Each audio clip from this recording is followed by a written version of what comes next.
All right, Efrich, thank you. And new tonight at 10, hundreds of St. Ambrose University students putting on caps and gowns today. And for a couple dozen graduates, they're ready to step into the healthcare industry. Tonight, News 8's Colin Riviello reports as two sisters, soon to work together, share their outlook on the ever-changing field. For sisters Hannah and Mackenzie, appreciation is something they often hear.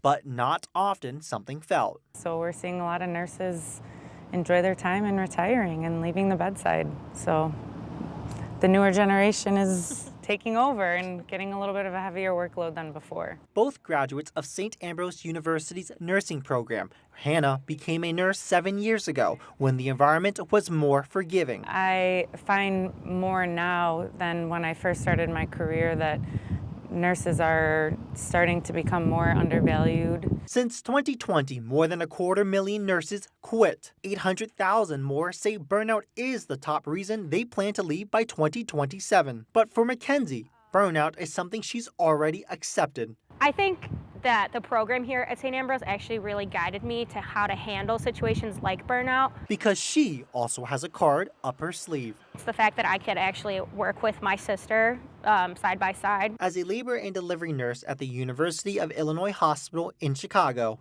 But before that, Hannah has one last piece of advice to give. I mean, always speak up for your patient.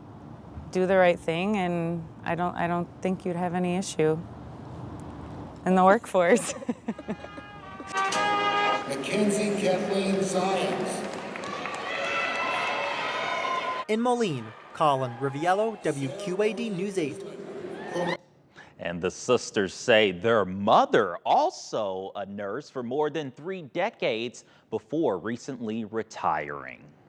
Well, also during St. Ambrose's graduation today, a posthumous degree was awarded. That's for anyone who's passed away. Student Patrick Torrey died last year at 22 years old.